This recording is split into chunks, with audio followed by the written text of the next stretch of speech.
28. Punch stat numbers, Larry. Against David Tua, Ibeabuchi threw an amazing 81 punches around, the most ever recorded for a heavyweight. Byrd throws a normal amount of punches, but compared to Ibeabuchi, they're just pity pats. Key number there was the percentage landed. What a percentage can you land against Byrd? And with the jabs, Ibeabuchi is more than just a brawler. He can jab as well. And rules of the bout with Harold Ibeabuchi Letterman. The Ike Ibeabuchi Chris Byrd fight is scheduled for 10 rounds using the State of Washington Department of Licensing rules, non-title. The standing 8 count is in effect. The 3 knockdown rule is in effect. The doctor or the referee can stop the fight, and you can be saved by the bell in a 10th and final round only. Jim. All right, Harold.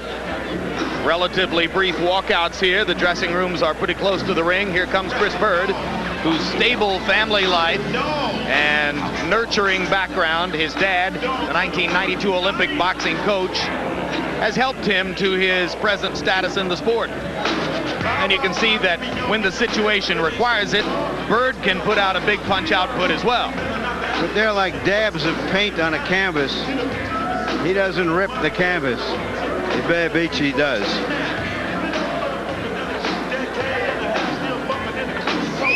What a thrill it must have been for this man to fight for his dad on the Olympic team in 1992. But look at the weight at which he fought in 92, Larry. Yeah. A middleweight moving up to heavyweight today is remarkable. There have been middleweights who have moved up in the past, given the size of today's heavyweights. But as you can see, this is a family business. And Roy pointed out, of course, the David and Goliath factor that operates for Byrd when he goes against a big puncher, as was the case December 13, 1997, against Jimmy Thunder in Ledyard, Connecticut. Thunder trying to land a knockout blow and being at first frustrated and then humiliated by Byrd's continued attack. Well, there's certainly entertainment value in this volley if you can get up against some of those giant, ponderous heavyweights. He got the crowd to root for him that night. That has not normally been the case. Ibeabuchi, an Assembly of God worshiper, enters to a religious hymn. No time, baby. Ike time. All right, all right.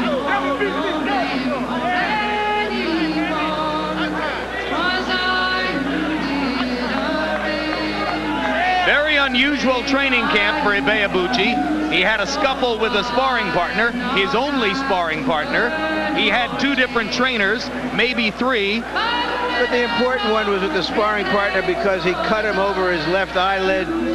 We looked closely, couldn't see much there. We don't know if it'll be a factor tonight or not.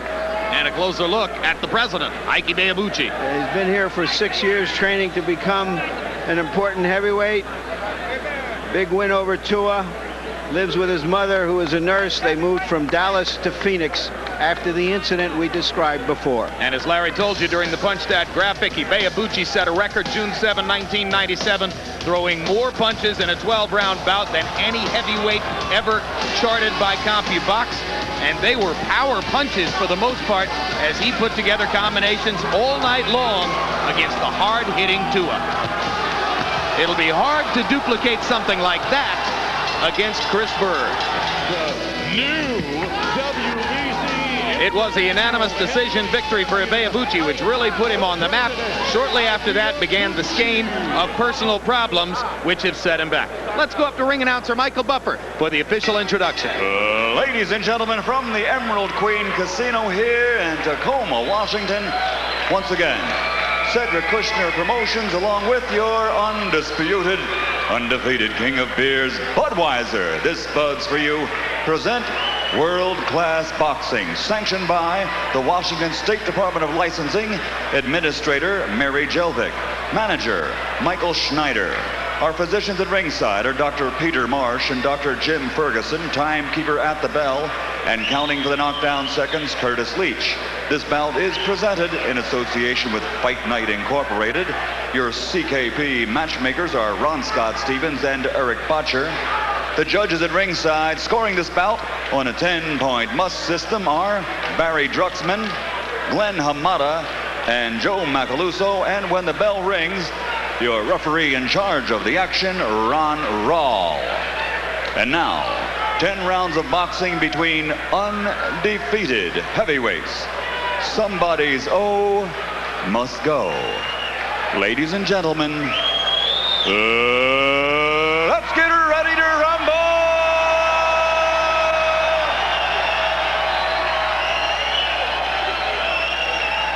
Introducing first, fighting out of the blue corner, wearing black trimmed with white, weighing 208 3/4 pounds. He comes to us from Flint, Michigan. He brings a perfect professional record to the ring. 26 bouts, 26 victories, 14 by knockout, and he's ranked as high as number 7 in the world. Ladies and gentlemen, here is the undefeated heavyweight, Chris Byrd.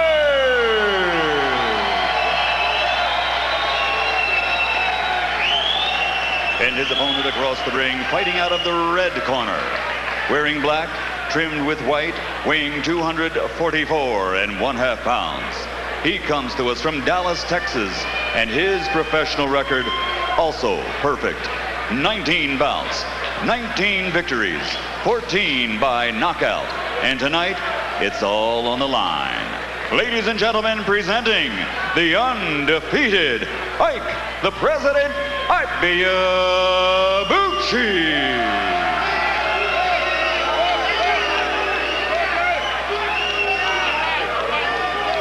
Gentlemen, okay, I give you instructions in the locker room. Is there anything in the blue corner? Anything you want to add? No. Anything in the red corner? Anything you want to say? No. Okay, now listen. This is a 10-round fight. Okay? Listen for my commands. Good luck to both of you. God bless. Let's go to work, gentlemen. Power is a big thing in any sport, but you have to be able to plug it in. Can Ibeabuchi plug his power into the elusive Byrd? And Roy, you spoke a lot in the last fight about the difficulties Cole created himself by adding so much weight to become a heavyweight. Chris Byrd fought at 165 in the Olympics and made a calculated business decision to become a heavyweight. So he's packed on a lot of weight, but he hasn't overdone it. He fights at 208 3/4. Yeah, he's done it to perfection. He did it just right. He didn't put on too much.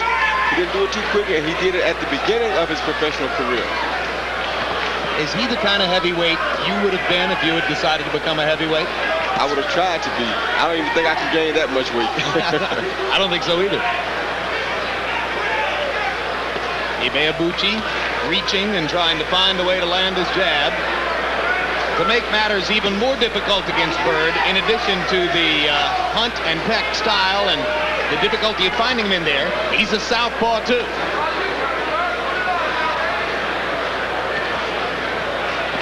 We've mentioned to Byrd that Ibeabuchi had thrown more than 80 punches around against Tua. The heavyweight average is 45 to 50. And Byrd's eyes lit up. He said, I hope he tries to do that against me. Byrd wants the opponent to be punching and attempting to reach him because that creates his opportunities.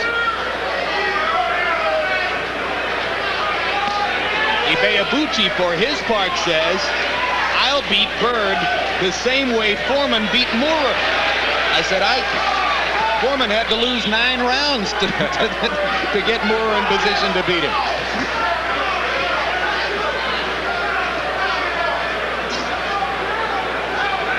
Ibeabuchi trying to stay under control. Don't get wild to give anything to Byrd to counter. So it's a very tactical fight right here. Tell you what, you'll find out how much patience Ibeabuchi has, because he'll have to be very patient here. And Ibeabuchi so far has shown more patience than his critics might have thought he would. Now he rushes forward and starts swinging to try to get at Byrd after Byrd landed a couple of shots to the body. He's got to punish him when he gets into those close situations. Byrd ducking, slipping, going back outside to find his stance. Ibeabuchi collecting himself.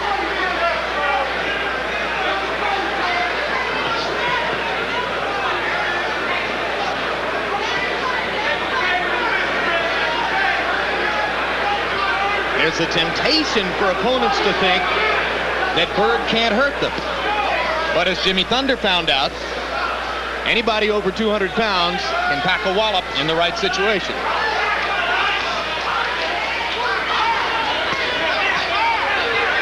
What he should be doing there is hitting him on the arms, hitting him any place he can get to him. Very good point, Larry. He should wear the arms down.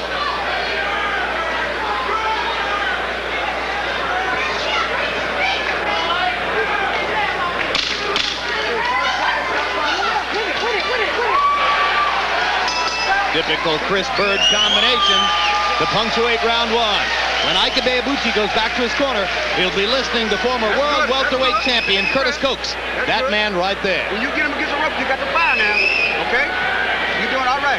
Don't get frustrated if you miss with these shots. Just keep on jabbing like you do it, baby. That's the way you want to do it. You're doing good. Okay. Here we go. In Chris Byrd's corner, he listens to his dad, Joe Byrd, while his mother, Rose, functions as the chief second. I don't know, was he filling you out or that's what the way you fight. But don't get careless. Oh, no. A big guy like that, he's 30-some pounds different in weight. So they short, keep them hands up, and touch him with that stiff jab. You got a good jab. Okay, touch him with it. Show him something new that he don't think you have. Okay? Put his jab out there with a little 30 on it. Yeah. You're looking all right. Yeah. Ibeabuchi fought the whole first round without throwing any right-hand leads. Right-hand leads are the common weapon of choice for a conventional fighter fighting against a southpaw, and there's one right there.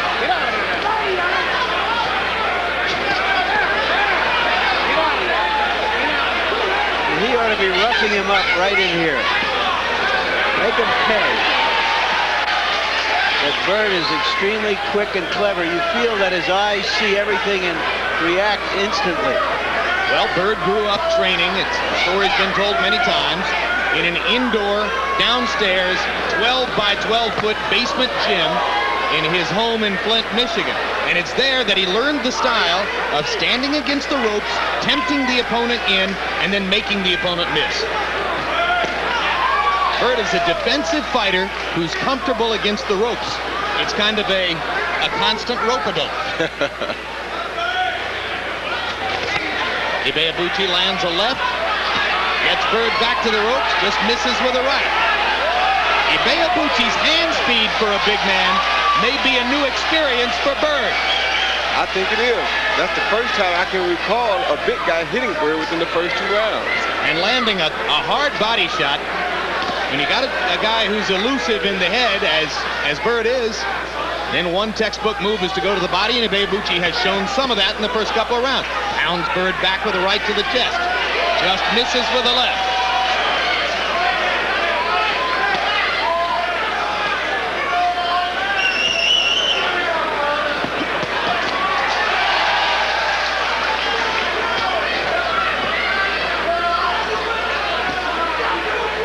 The 3 or 4 punch flurry and get the heck out of there is Byrd's stock in trade. He's very smart because he's hitting Ibeabuchi's body to take away some of that power later in the fight. Those punches couldn't take away the power from a mouse. Ibeabuchi's starting to tee off and swing wildly, but now the right-hand lead lands for him. I don't know, Larry. Go ahead and get hit with one of them and see if you still think that way. It looked like pretty good punches to me. Swinging and missing. Common experience against Chris Byrd. Byrd taunting Ibeabuchi with his eyes.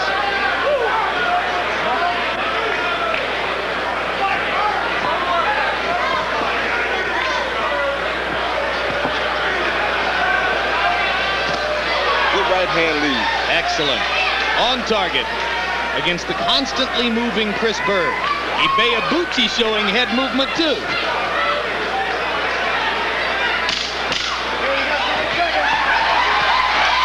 Hard right hand lands for Ibeabuchi and punctuates round 2.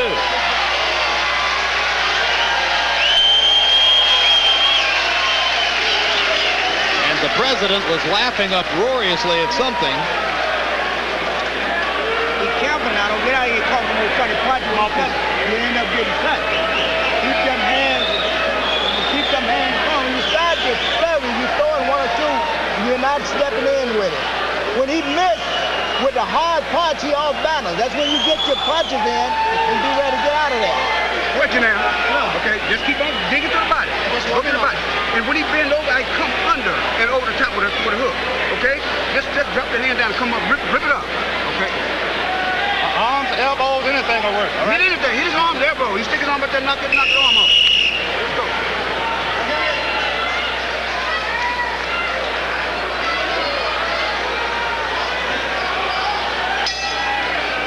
It's gonna work.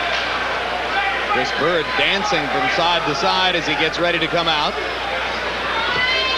And you heard Curtis Coates telling Ibeabuchi, I don't care if you hit him in the arms, the shoulders, hit him anywhere you can. Good advice.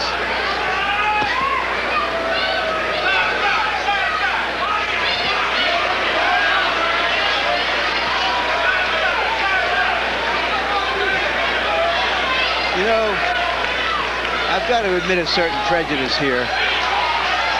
There are times when I watch Byrd, if I was a referee, I'd want to take a point away from him for non-performance. This is a lot of junk is what he's giving us here. But Larry, it's called the manly art of self-defense. Well, I don't see anything manly about this. Well, when you're giving away 35 pounds, it is a little manly. It's smart. I'm not saying it's not smart. I mean, well, Roy makes a good point. Isn't it manly enough for a 208-pound guy to get into the ring with a 243-pound guy and be willing to take those shots that land? Which is not to say I don't know what you're saying, Larry. This is professional prize fighting. Good body shots by Ibeabuchi. Byrd comes back to the body himself, but Ike has him cornered here and is doing some excellent work. Oh, a hard right hand lands upstairs for Ibeabuchi. And he just misses with another. But that first right hand may be one of the hardest shots that Chris Byrd's ever taken. But he took it well, give him that. He certainly did.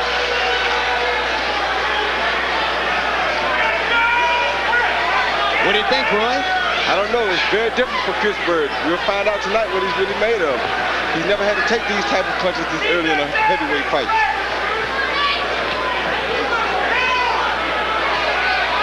Byrd gets in a right-hand shot and momentarily halts Ibeabuchi's momentum. But now Ibeabuchi works as Byrd goes back to the ropes, and Ike is remarkably accurate.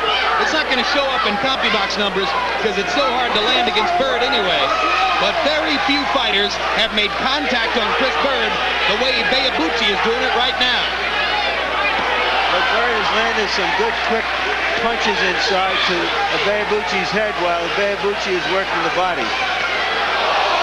Oh, what a home run shot that was. Quick hands for the big guy.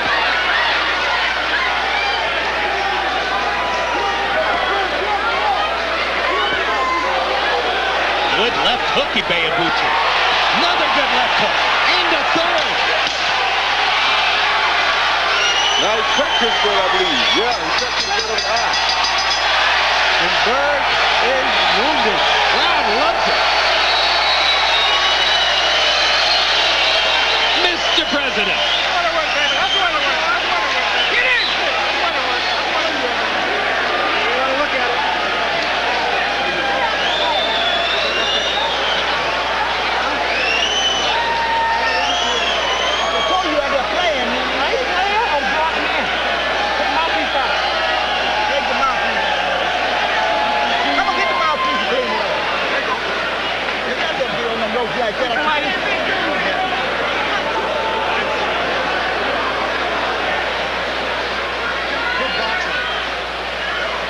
Here we see Byrd using his body, his eyesight to avoid punches, but Ibeabuchi finally catches him. Some hard shots on the shoulders.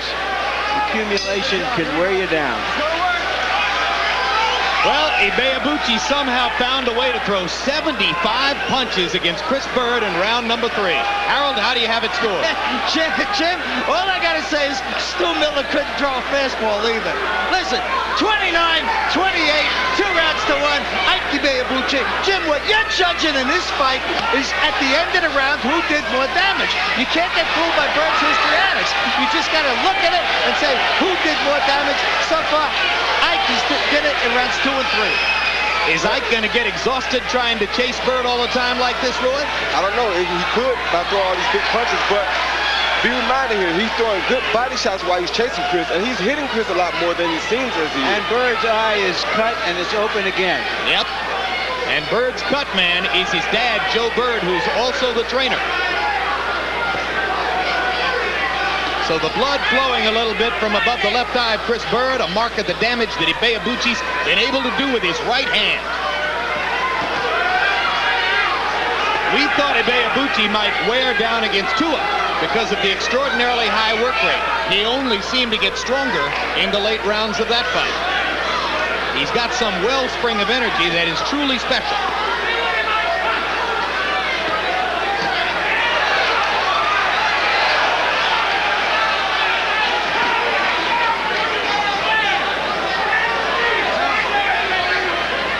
Teddy Atlas joins us at ringside. He's as familiar with this post as he is with his post in the corner with his fighter. Welcome aboard, Teddy. Thank you, guys. Interesting fight here. Ibeabuchi fighting a nice disciplined fight against Byrd. Is that the way you have to fight him? Yeah, you sure do. I mean, Byrd's the kind of guy that you have to be disciplined with. He's real slick. He moves his head.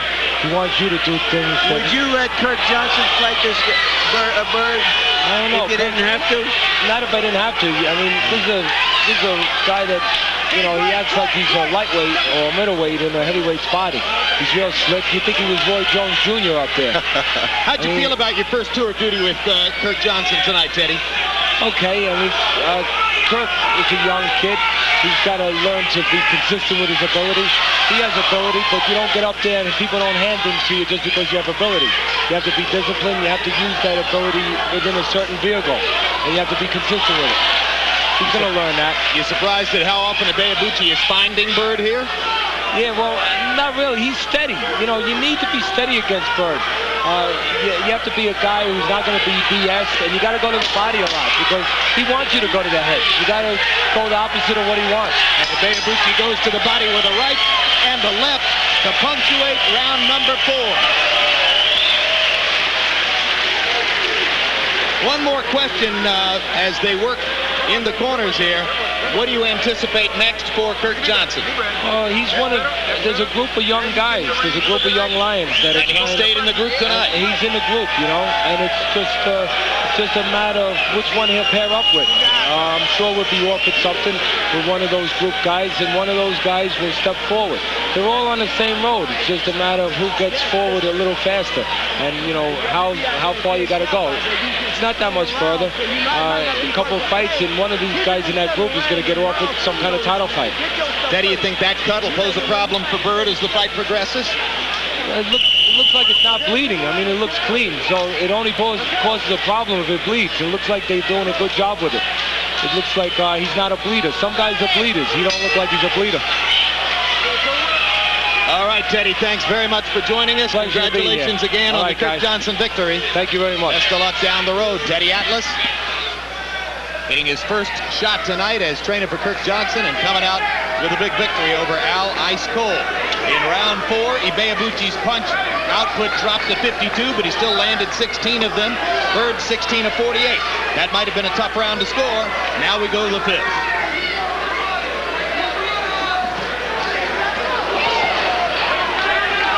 Ibeabuchi's punches seem to be slowing a little bit now, Jim. Well, that could be fatigue. You know, there was the long layoff after the victory over Tua, 16 months. He's won a couple of fights since then, but there have been inconsistencies in training. Curtis Coates, he's listening to in the corner tonight. There was a period of time while he trained for this fight when he wasn't with Coates, but rather was with Chuck McGregor. He only had one sparring partner, and he told us he didn't spar very much preparing for this fight at all. Some fighters these days don't believe in sparring a lot, and Ibeabuchi is one of them.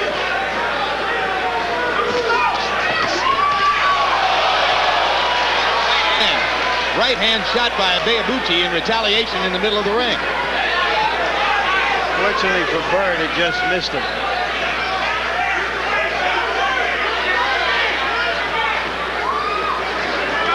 Don't be pushing on him now. Okay, here we go. Let's go to work.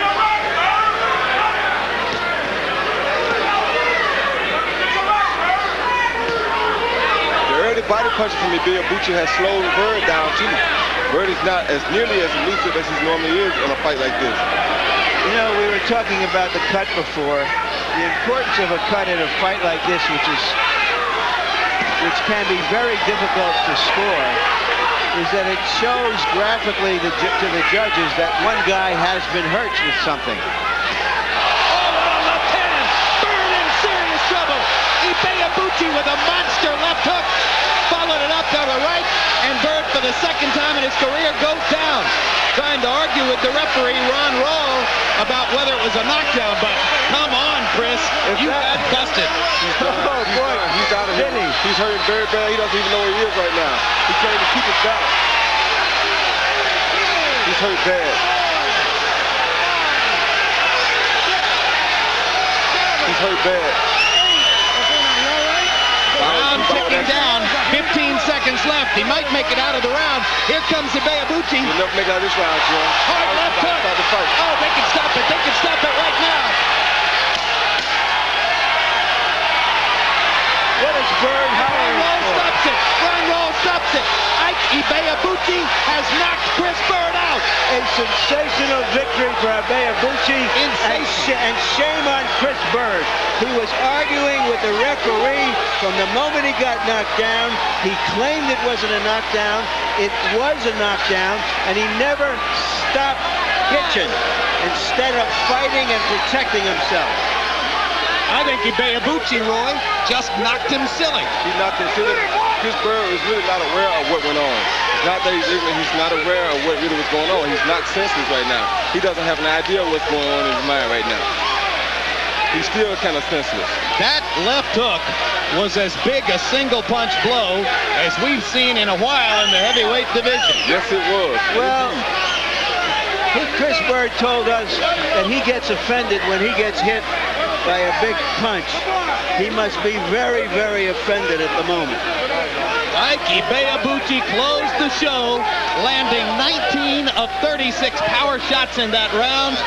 And what a spectacular job Ibeabuchi does in knocking out a man who was regarded as knockout proof.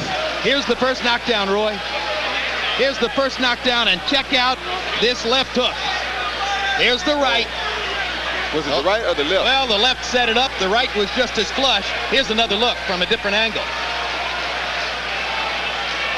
Boom. Oh, yes, it was the left uppercut. Yeah, oh, the left uppercut. From that point on, Byrd was gone. Yeah, Byrd was really out of it right there. He was totally done. Yep, I called it a left hook. With that angle, you can call it an uppercut. It was spectacular. Man. That's what Oscar De La Hoya used to do to smaller opponents. One shot like that, and they were out of there. Yeah, that's the thing. That's the big danger about fighting these big heavyweights. When you come up against one that can hit you with the big punch, are you going to be able to take it? That's where that 35-pound difference makes a difference.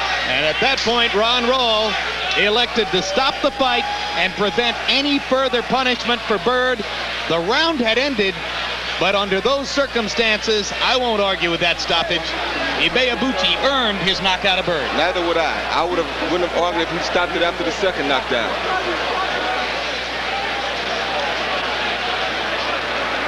So Chris Byrd has been beaten. His detractors rejoice. And Ibeabuchi has another massive credential for his growing dossier. And before the second knockdown, Chris was so messed up that he didn't even get caught with a punch flush. He didn't get caught with a punch at all. He just so off balance that he went down again. Larry ranked Ibeabuchi number 5 on his list of heavyweights coming into tonight. I'll bet you Ibeabuchi rises in the merchant rankings after that particular performance here. Let's go to Michael Buffer for the official particulars. Ladies and gentlemen, the end comes at 2 minutes, 59 seconds of round number 5. Referee Ron Rawl calls a halt to the bout. The winner, and still undefeated, he's back. He's the president Ike Ibeabuchi.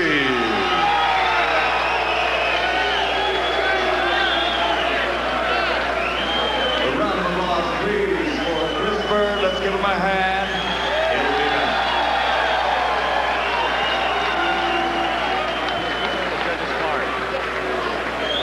Final punch stat numbers, and you see Ibeabuchi landing 91 out of 289, out-throwing Byrd by 81 shots.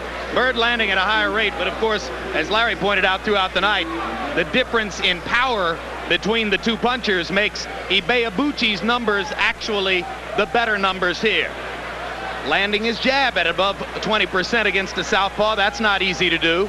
Byrd lives and dies off his ability to land the jab. That's the way he scores. But all these numbers academic at the end because of the two massive power shots, left and right, that knocked Chris Byrd into senselessville and led to the end of the bout. All right, thank you very much. And now let's go up to Larry Merchant, who's standing by in the ring with the winner. Thanks, Jim. Congratulations, Ike. What was the plan here? You seemed extremely patient, not just tearing after him the way we saw you, for example, against David Tua. Well, Chris Byrd is an elusive fighter, and that's why a lot of people don't want to fight him. First of all, I got to thank my God. He hasn't left me still. My God is still with me. I give all praises to my Father in heaven. Okay, Chris Byrd, you know, most people don't want to fight him, and I see the reason why. Why would you saw the reasons why, but why would you jeopardize your career? Were you in a place where you felt you just had to take a tough fight like this? Well, David Tua was undefeated, 27-0 with 23 knockouts when I fought him. He was one of the best in the young heavyweights when I fought him. So is Chris, and he still is. But the fact is, the people, the judges, the commentators like you, need this type of fight to make accurate and sincere judgment who the best young heavyweight is. All right, let's take a look at what happened in this last knockout round. Were you getting closer to him on the ring, on the ropes? Actually, I can't really. I was just in a rage of. You see the uppercut? The uppercut, Curtis and I worked. That was Curtis' style. I must give credit to Curtis once more. Curtis Koch's your trainer. Exactly. Curtis gave me that style in the gym. He said, since he's a southpaw, I need to come with a body shot, then uppercut left. You know, it's so awkward, like he's fighting too. So you can see that's not a regular combination from an orthodox fighter. And then like you knew how hurt he was, and you wanted to finish him. I like to finish. I like to finish my guys off when I get them hurt. Just don't show me that you're hurt. If you're hurt, I will go out there to finish it. Especially Chris Byrd, he has shown a tremendous skill, and you know, it's difficult to, if not the referee. I commend the referee for stopping the fight, because was this as much discipline and self-control as you ever had to exhibit in a fight because of his style? Well, you can see the Chris Byrd comes. I mean, Chris Byrd is so awkward. I mean, you just have to He's bring like a bird flying all over the ring. You have to chase him around. And I wasn't able to catch him most of the time, but how frustrating was it for you? Were you I must confess, I was a little bit frustrated, but my trainers who are in my corner told me to keep fast and you know, go to the body. I will see, I will get him. Once you'd saved them out, and as you said, front page? Yes.